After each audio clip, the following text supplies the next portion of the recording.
Hi, and welcome back to another episode of the History of Fan Anime.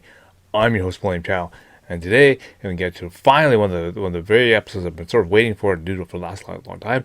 And in this episode, I'm going to get into one of the things I've been long waiting to do, and that is go into MyAnimeList and check out all the anime titles released in the year 1989. And this is really important because now, a lot of new animes are coming out. This OVA Revolutions is sort of coming out, so a lot of smaller and shorter OVAs are coming out, and so lots of good titles and that kind of stuff. I'm just really, getting into the letter writing, and I'm actually now getting some tape trades going, and this whole idea of trying to get maybe some subtitling equipment is all sort of kind of floating around. So I'm really getting heavily into this anime genre thing. And again, you gotta realize virtually nothing out in North America here is available yet, right? A lot of these major companies aren't releasing stuff until like 1992. So we're still, getting all the stuff in Japanese. There's lots of titles out there. We may not understand it, and we may not have really good access to it, but we know it's there, okay? And so in this episode, I want to get into all the titles in 1989. And the other good thing I want to do is at this time is be able to get and finally finish all the titles from 1990, like 1980s, right? Basically, and then with that, I can then now make a nice, concise and more, very very complete listing of all the top animes, both in TV shows, as OVAs, and as movies, and kind of tier list them all together into some sort of sort of very definitive. Best of the 80s type of, listing. Okay. And again, that's what the next sort of thing I need to do. And, I need to get through all these episodes in order to get, the titles and that kind of stuff, and get the basis of, and get the sort of like little database going. Okay. So that's a good introduction. Again, I want you to remind everyone to go down below, click like and click subscribe. And, that way you get notified when I put a new episode. Now, one of the new things that I've got now finally installed down there is there is now a thanks button. So again, you don't have to wait until the anime giveaways. I don't ask, you don't have to, but I mean, if you, particularly like a particular episode and you want to, give me thanks, well, I mean, go right there. A Patreon page where I can finally start getting some of the special, content and that kind of stuff available, and it gives you, other people some alternatives for other things I can do. That will be soon available, so just keep an eye out for that. I will tell you when that comes out, and that will be another alternative in order to get some content that you couldn't normally get on YouTube, because again, YouTube really restricts some of the stuff that I'm allowed here. So, some other place I can, get some more content, right? So, without further delay, let's begin. Okay, so we're starting the second season of 1989, and right off the bat, this is, the year is going to go out with a bang, as it were. So, right in the second season, we start with the TV shows, and right away we see, unlike the last couple of seasons, kind of meh, whatever, right? But now, we got some solid material starting, brand new shows. The pivotal Dragon Ball Z. So I know a lot of people, especially here in North America, got really started, with anime with Dragon Ball, because everyone was, that was one of the first shows that everyone was sort of talking about. It was on TV, and I remember, the days of people coming home, from right after school at 3:00 and turning on the TV, and there you go, there's Dragon Ball, the latest episodes going on, and people would be watching that kind of stuff, and it's just like clockwork almost, right? It's appointment viewing, which again, something that we don't do anymore. So it's very very important. But yeah, definitely Dragon Ball Z starting, and this is gonna be a long series, so this is gonna go on for like multiple years. That's the very long series right there. Okay. Right beside that is another very, very long series. It's a Ranma 1/2. Okay, so, just to continue on the popularity of Rumiko Takahashi. She, in the 80s, she was literally unstoppable. Okay, all her stuff was getting released on, from her manga forms, right? So, Yurushu Yatsura, she did all the, the Rumik World stuff. Now of course doing her manga for Ram One Half. We did Maison Ikaku. So really everything that she does is like gold, right? So everything she makes is doing really really well. Okay, so Ram One Half. And let's see, this one's one that not a lot of people know about, but it's very popular. It's called Heaven War Shirato Tenku Senkei Shurato. Okay, now again in this sort of era of guys wearing armor, and they're like i.e. Saint Seiya, and they represented some kind of religious or kind of ethnic sort of background. Okay, so this is just like Saint Seiya is all like Athenian saints and Athenian mythology and that kind of stuff. This one is all based sort of around the Vishnu and the multiple Buddha and that kind of stuff. So, sort of, South, East Asian type of penances and religion there. And so basically, yeah. So, so I got right into this show because many famous artists do the artwork for it and the character designs for it. And again, I said I was really into these shows, like I said, like Saint Seiya, obviously, Beat X, hell, even for that matter, even like things like Samurai Troopers and things like that. Of course, they all kind of had their sort of things. So this one is again based on like animals and stuff, right? Because Shirato's like like a tiger, and he was like a water dragon, and things like that. So it's kind of and again based on the mythology, same sort of thing, struggle between the and so it was a good storyline and that kind of stuff, and I really enjoyed that one. So that was a good series, and we also did all the subtitles for that one as just because, like I said, when that came out, I managed to get that's one of the ones that she didn't do, but we want to get the I got a translator to go through it, and we put the subtitles together on that one. And definitely, that was a lot of fun to do that one. I really enjoyed that. Okay, so we move ahead here, and we get the next match here. The next one is the Idol Legend Eriko. Okay, it's sort of another sort of magical girl idol singer type of thing. I mean, it's not really too much different than, let's say, Fashion Lala or La Fancy Lala type of thing. But it's when they have to make more of this kind of stuff. I wasn't, I was aware of the show, but again, it wasn't really traded around a lot, and not really a lot of people sort of collected this stuff. Again, at this time, magical girls and idol singer type kind of shows are just not in the broader eye right now, right? So, not a lot of people collected this particular show. The next one is, of course, a Transformers Victory. So it's another rendition of the Transformers series. Now, again, being Transformers, it's essentially another one of these shows that basically has the notion of being built as a large advertisement. Essentially, it's a TV show designed to sell toys to the kids. Okay, essentially, and Transformers, franchise has always been that sort of thing. So again, they're gonna make another series of Transformers, and this time they remade them all out.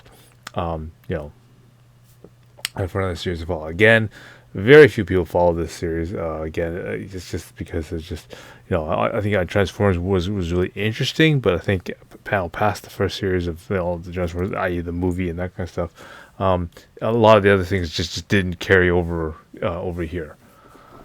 And the last one, this thing is Granzort. Okay, so another none of these giant robot shows basically where the robot is controlled by the kid. So I mean it's not too different than the other shows like Giant Robo, even Gundam, and whatnot. So it's just those type of shows. Again, I was aware of this show as well.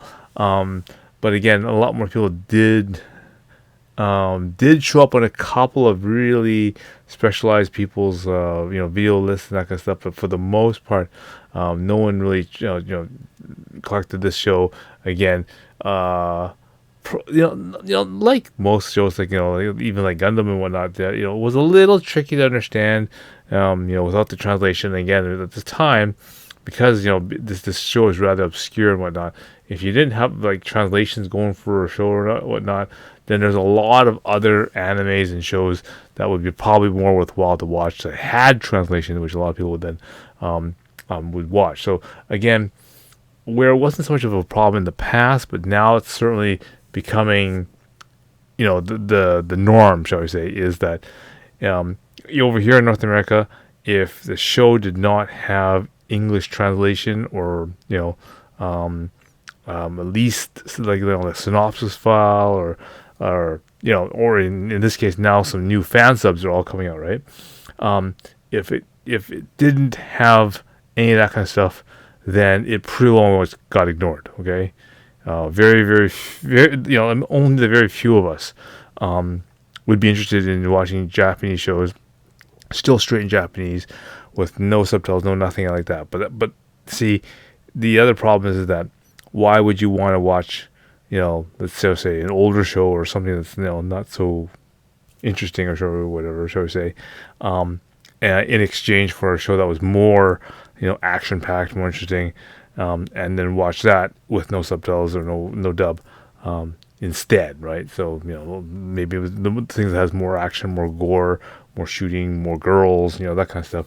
Watch that kind of show as opposed to watching a kid's giant robot show, like this particular one, like that, or for that matter, Transformers, or what else can I think of, like Giant Gorg and things like that, right? No one would be watching those type of shows because again, hard to understand with translation, that kind of stuff, and probably not that sort of continuous action and that kind of stuff that's relatively easy to understand without the translation, right? Okay, going down the list here, we get the next big title, which is God Beast Liger. Now, this is or bio, some people translate it as bio armor Liger, which is like as in like bio armor Guyver, right? The only sort of major difference with this one, of course, is the difference between something like Guyver and that kind of stuff, is that this is a Go Nagai title. Okay, so it's based on some manga. Go Nagai, very famous for things like Cutie Honey and that kind of stuff. Devilman. But the thing is that this was kind of one of those animes not very well known. It's not like most people don't even know that it is actually a Go Nagai title because it doesn't look like a Go Nagai title, right? But the manga is made by him.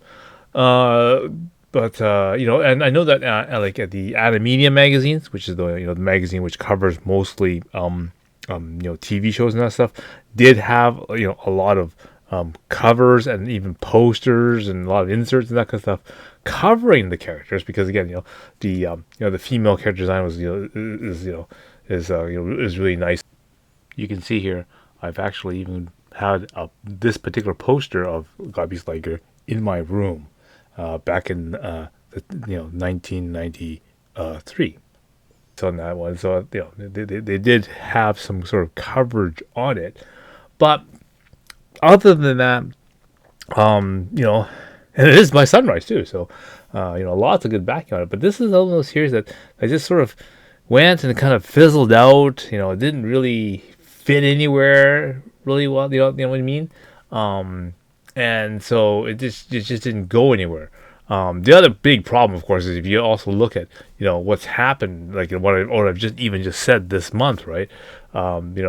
This season is a really big blockbuster season. I mean, you've got really big titles right at the very top. Dragon Ball. You've got Ranma and a half. I mean, you've got some big heavy hitters right at the very top of this this season, and so a lot of eyes are being focused that way. And then sure, Liger kind of slips in there, and if I had to choose between Shirado and Liger, obviously I'd pick Shirado. So because again, bigger names and that kind of stuff in it. A lot of people were following Megumi Hashibara, of course. So she does the VA for Renge's voice. So they're all over there. Okay, and so here, again, here's one of these animes called Ligers. It kind of slips in behind, and it's kind of get a little bit of promo, get a little bit of kick, but other than that, it really falls away by the wayside. And likewise, I remember when I was doing the trading and that kind of stuff, I did find the odd person who had episodes of it, not extremely well, good copies or good quality copies of it. But the odd person sort of had it, and I did end up collecting all some 40 some episodes of the series, and I watched it, and it was it's all right. I mean, yeah, it is very much the Go Nagai style of storytelling and that kind of stuff. Again, I really of all the various different things, the Go Nagai shows, I mean, of course, I like things like Cutie Honey and that kind of stuff. But I mean, I really didn't really get into this stuff until literally things like Devilman Lady. And mind you, the only reason I like Devilman Lady and not Devilman is because it doesn't have the Go Nagai character design. Okay, it's done by somebody else. So, and likewise with this one, this doesn't have the Go Nagai typical character design. Just the story outline. So, so just that's the sort of note. But it's an interesting story. But again, I think it's just one of those shows that, because of where it was situated in position with all the other very popular shows, this one got kind of ignored. And then when it got sort of to the North American side, nobody really wanted to touch it and get into this one, because I said by the time we got into the older fan club and that kind of stuff, unless someone like myself or something got really interested in this show and really wanted to go through and get the subtitles for it, it wasn't going to get done. And in my case, I went for a show like Sharado at this time, and that ended up being the one that we did instead of Feel Something Like It. Okay, and it's just that's just sort of one of these things that happen at the time. And it's just continuing down the list. And looking at all the other titles on here, there's no other shows that really sort of have any other significance here. I don't even recognize any of the remaining titles on this list as a title. So these must have been one of these things where they just sort of put out, and then pretty much nobody ever got copies or nobody ever watched these shows until they, if and when they ever even bothered releasing laserdiscs or DVDs or anything that's for these ones afterwards. So we just skip ahead past all those things. Okay, so we continue past all the TV shows that are ongoing again. So if you need to review these, you can go back to my previous episode where I did season 1, and of course some of these are still ongoing series from 1988. Again, you can go back to the video for 1988 and go through those ones. Okay, but again, so here we go. We're starting the OEVAs for this particular section. And it's pretty much the same as season 1. Legend of the Galactic Heroes, the OAV series, and of course Gundam 080. So again, more episodes of that got released. So again, more continuation from season 1. But the new one here is the Undead Yoma. Okay, or just in this case they just call it Yoma. But yeah, this was kind of a neat one because it's more the sort of the demons and in the again the older feudal Japan era. So it really brings back it really kind of reminds me of like Yotoden and that kind of stuff. So this is like really cool, nice action sort of thing. So it's one of those good OVAs for just the gore and that kind of stuff. So they continue along here. We got the more of the super deformed SD Gundam. Okay, so SD Gundam. They basically made a whole bunch of these again funny little short clip. Based on the original Mobile Suit Gundam. Zeta Gundam, Double Zeta Gundam kind of stories, kind of made in SD form, kind of made really funny again because of super deformed Gulf Force and this kind of thing. They thought, okay, well maybe doing more of this kind of stuff is kind of cool and funny, so they decided more of this. So some of the stories are pretty funny. I mean, and lots of in-dig jokes in this one, so it's really kind of cool. The next one is Rikyo. Now. I did have a copy of this anime, and we always used to joke about it because we used to call it like the poor man's Fist of the North Star. and in many ways, you can kind of, if you look at it, it kind of reminds you of, that kind of idea. And even the artwork's kind of like that a little bit too. Um, but strange enough, actually, the thing that I remember most about this one is they made a really bad Chinese Hong Kong action sort of movie kind of based on this. Is a little later on, I think it was in like the early '90s or something like that, when they had this. I think it's called. I think it's had Sidney and Rick Yeo as a Chinese movie, and it was pretty bad, and I don't think the anime was any better. But it had a nice, like most Chinese movies, it sort of has fun with a lot of the the anime adaptations, as well as because it doesn't really take itself seriously, and but then it kind of follows the storyline a little bit with certain elements, right? For example, things like the Jackie Chan Senior movie, for example. It's just like they did some things and some tweaks and that kind of stuff with it. So this is very, very similar to that, except this wasn't a very good movie at all. I do believe this is a one-shot OAV at this particular time. And then, of course, more of the Crusher Joe OVAs again. So they started releasing Crusher Joe with the OVAs, and there's like a couple of them. So this is more of that particular series of them. Okay, continue along. This is sort of like the manga line almost. We start off with the Cleopatra DC. Now, the neat thing about this one is the character designer is the guy who does Area 88. Okay, and I remember when I got this, OVA, it was, it's sort of the, the Japanese depiction of a North American,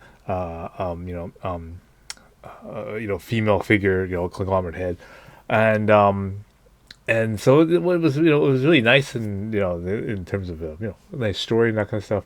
Oh, the only problem is that I think what the a lot of people do have, and again, it has to do with his art style, is that he has a certain way of drawing female characters. And I guess if you haven't really kind of got used to that in Area 88, then you may not get used to it in this series either.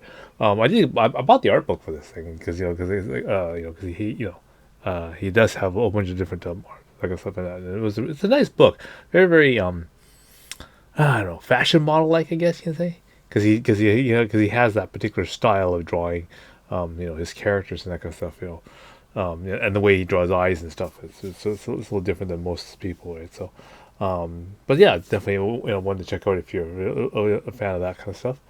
The next one is the Samurai Troopers, Gaiden. So this is like the OVA series, based TV series. So again, TV series, was already sort of canceled because it didn't, do too well in terms of sales and that kind of stuff. But again, because of all the popularity that the Energy 5 guys, the Seiyu band, they decided, okay, well, we'll make some more OVAs for it, and they actually did pretty well. And the OVAs were actually pretty, short and concise sort of, episodes, for that. Okay, and the last one is Fuma no Kajiro. Okay, now this one is, again, if you're interested in the artwork, this one is done by the artist who does Saint Seiya. I mean, you can even look at the characters, like, it's very Seiya looking, and then the guy, is very, phoenix-y, like, and Lake's drawing those female, those male characters with like the really long hair. Used that same art style and made another sort of kind of animated OVA for that kind of thing. Even though it's not having this armor and that kind of stuff like Sensei is, but same kind of concept there. So an OVA from him. Okay, continue along. We have Explorer Woman Ray. So this is again another one of these pretty not pretty obscure releases out of Central Park Media. That came out about in the early ages of North American releases. Pretty forgettable anime. Basically it's one of these sort of all girl sort of thing, looking for treasure kind of animes with a touch of Philip Answer there and there, and just kind of light-hearted comedy type of thing. Again, one shot, pretty insignificant, but it's one of those type of titles that sort of came out, and I don't know if they're trying to do something like a Tomb Raider or Lara Croft type of thing, but it's just, I don't know, maybe a dash of Indiana Jones type of thing, but it's the this because of the fact that they only made it as a like a really short OVA. I think it was like 30-40 minute type of thing. They couldn't really do anything about fleshing out characters or actually building any sort of story. So, uh, quick and quick and pretty forgettable, I guess. Other than that, the rest of the OVAs on this list I do not recognize and um, don't have any sort of memory of any sort of these titles being on any sort of distribution list. So again, these are probably all titles that, which just basically suffered from no distribution and just no one really knew what these things were, and thus no one ever distributed any of these ones. So again, they're kind of just sort of lost, and by the time the Laserdisc and DVD era sort of came out, nobody ever paid attention to the releases of those for these ones. So they pretty get it goes into that lost and forgotten category. Okay, so now continue on to the movies now. So again, there's some very big sort of movie features coming up. Right off the top of the list here, we have the City Hunter Magnum of Love's Destination. And I thought, okay, yeah, this is probably one of the, I think the very first of the, grand Assyrian movies, and it's really nice because it's one of those ones that you can sort of watch on its own, and it really has its own sort of, it has a very similar, typical City Hunter theme, right, where, it sort of happens every sort of episode anyway. So it's, and it's just nice, nicer animations, that kind of stuff, and they keep making these even up to even up to the recent day. The Senior movie is still very, very popular. But yeah, Love's Destination had has a really nice story. And I really enjoyed that one. The next one is Yoto Den movie. So this is another one of those movies that they made after they made the OVAs for Yoto Den.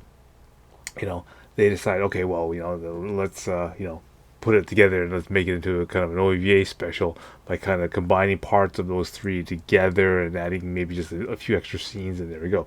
And, same thing. I guess they did the same thing with like Macross Plus and they got the wing OVAs. They kind of did the same thing, but they kind of just combined them all together to make one sort of feature like thing with some extra footage, right? So, again, if you missed the OVAs, then this is another way to get to catch it, right? And the last one is Kara Mao. Okay. I think that's how we sort of wrote it. When it was traded around. And this is in a series, another one of these, basically school girls, exorcist type of people. Sailor Mars, for example. It never really caught on. I mean, because they wrote it in the movie section, and truthfully speaking, it probably was better as an OVA kind of thing because I mean, there's several parts to it, and they were not really related to each other, but one sort of carried on with the to the next, but yet they're all still somewhat independent. So again, not very many people followed the entire series. I mean, I think I only had like one or two of the OVAs themselves when I was even trying to collect this one. And again, no one really got into the translation of this one, nor did any company get it. So again, it just sort of got forgotten and that sort of stuff. But it might have been kind of interesting. Again, the fighting the ghosts and that kind of stuff. So I don't think it really got really big and popular until look as a bigger artist or a bigger name got into it. So I'm thinking, for example, something like Silent Mobius or something, more like that kind of stuff. When it really kind of took off. Inuyasha maybe, that's probably another example of that kind of thing. When it happens, all right. All right, so moving on here, we have the Ultraman USA. So I'm not a big follower of like the Sentai type stuff and whatnot, and it's just surprised that they actually made a USA version of Ultraman. I don't actually, very few people even had Ultraman normal, let alone the USA version, and I guess that's one thing that they made new. And the other two OVAs I don't recognize at all. So again, it must be something that's rather kind of obscure or really specifically Japanese. and just never really made it to the North American shores. All right, so we just scroll along, and the last one we have on the list is Lupin the Third. Okay, but Bye Bye Liberty. Now again, this is, you know, I more refer to this as an OVA, but I mean I know that Lupin was really really popular. You know, with the Fuma conspiracy and things like that. And I know Bye Bye Liberty was also another one of those very popular sort of animes that sort of came out. I think relatively a lot of documentation came out for it in terms of like synopses and that kind of stuff, and then finally someone did actually do a fan sub for it. So that was fairly popular and was fairly widely distributed at the time. Again, Lupin the Third had a really big pull at that time. So okay, so again, I'm going to go through the top titles that you'd want to catch during the season, and just for those people who don't have the time to go through every single sort of title that is on there, and like to just get right to the punch and just pick the best ones. And so here's my recommendations. So we'll start with the TV shows. Pretty simple. There's not a lot of choices that you could pick out of there, but out of the three, definitely I'd go Dragon Ball Z. Again, very very very influential anime that a lot of people over here in North America got started with. That's a lot of people will quote that as being one of their very long and first series that they got started into getting anime. So that's very very important. The second would be Ranma One Half. Okay, so again, just working off the popularity of Rumiko Takahashi, right? She just every one of her series, they just keep making more of, and they continue to do more of it. So Ranma is just one of these really popular, slapstick, comedy type of things. Very very very worked out really well for her anyway. That's for sure. And the last one is sort of one of my personal suggestions, and what I really liked was Heaven Wars Shirato. Okay. Again, especially if you're one of these people who really, really, liked, Saint Seiya, or Samurai Troopers, or any of these type of shows where it's like a bunch of guys who are basically out there to protect, their particular sect or whatever, the Earth, for example, from invaders, from whatnot, and some sort of thing. Each sort of the heroes are based off of certain sort of things, whether it's earth or wind or fire or that kind of stuff, or whether it's Athenian gods. In this case, it's the Vishnu and all the traditional earth, the type of things like the tiger, the water dragon, things like that. Definitely, it was a nice series, and it's a nice change in sort of, the time, as well as the sort of the usual sect that we know, because we use either a lot of things are either traditional, Japan sort of thing, sort of modernized or futuristic world type of thing. This is one that's sort of, it seems to be a different southeastern Asia type of environment. So it's a kind of neat little mix there. So those are my three: Dragon Ball Z, Ranma One Half, and Heaven Wars Shirato. Now the OVAs are pretty simple here, because there's not that many of them, right? So, we're going through the list really quickly. Obviously, there's a whole bunch of things that was left over from the previous season, so you can carry those over. But right away, I would say that if I had to pick three, I would go the Mobile Suit Gundam 0080. Definitely, one of those key pivotal series that you need to see for as a Gundam, nice and short. Mikimoto does the artwork for it, so very nice. But yeah, definitely want to check out. The second one obviously would be the Crusher Joe OVAs, again continuing from the previous series. More OVAs for that thing. Again, very influential artist at this particular time, so very good. And the only really new one that I would have to add on, I'd say this above the other choices that I had. I would definitely go with Yoma, or Curse of the Undead Yoma. just because. Yeah, I think it has nice action. The artwork is fairly nice. It's not really that well known as an anime artist it is, but it was well made. And at this time, it was this was the kind of edgy anime that was what was gonna make people and get people interested in the topic again. So more of these you know gory, bloody sort of action sort of packed sort of things, which is it contains a lot of stuff that we just don't really see in an animated feature or any sort of any feature for that matter. And so this is what really helped bring more anime people into the genre. Okay, and finally, the last category is movies. And there is only really one movie that is of any good significance in the list here, and that is obviously the City Hunter, a Magnum of Love's Destination. I think it comes out as 357 Magnum here over here by Division. But definitely a nice story.